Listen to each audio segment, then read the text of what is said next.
Before I started to be an entrepreneur, I worked as a reporter and an industrial analyst for a prestigious Slovak business publishing house. Afterwards, I realized that the work is not the same. Then I got the offer to become an editor-in-chief of a B2B magazine for industry.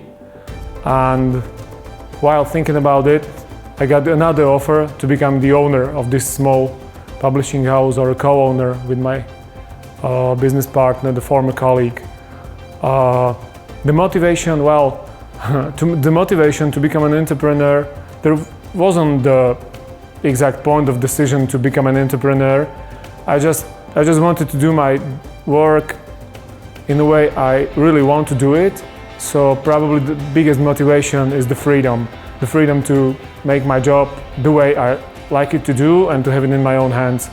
Even knowing that with the freedom, also the responsibility for the business, for my own life coming with that.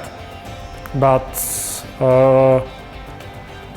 the opportunity to do it the way I really want was strong enough to take it in my own hands. The biggest help I got was definitely given by my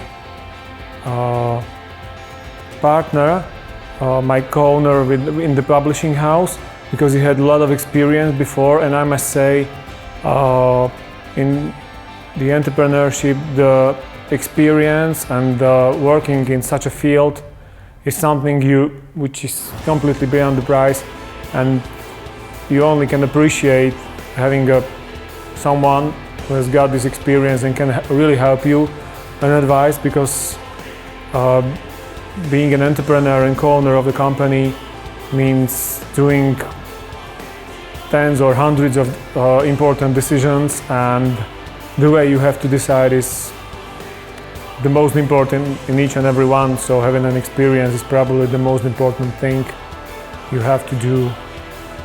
The strongest challenges I see in becoming in changing my work as a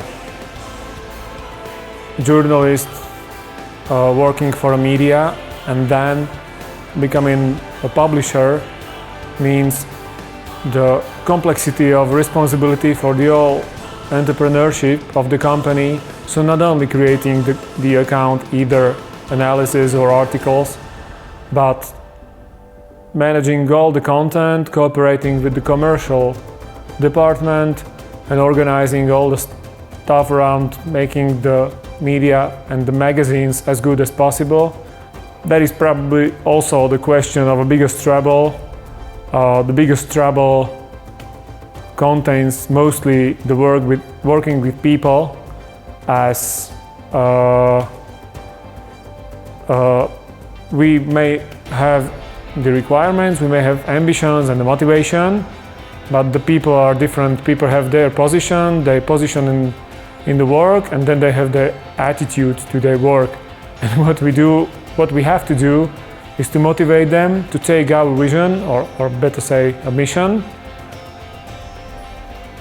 and then ask them to do it the way we do, but to use their qualification the best they can.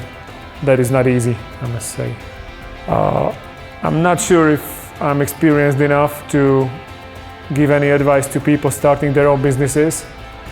So in this phase, I only can say that there is no need to be afraid of making any new businesses, because at least it's a great opportunity to experience freedom of taking responsibility for your own decisions, and if you succeed at least a little, to see the results of your work and the way you think and something you create.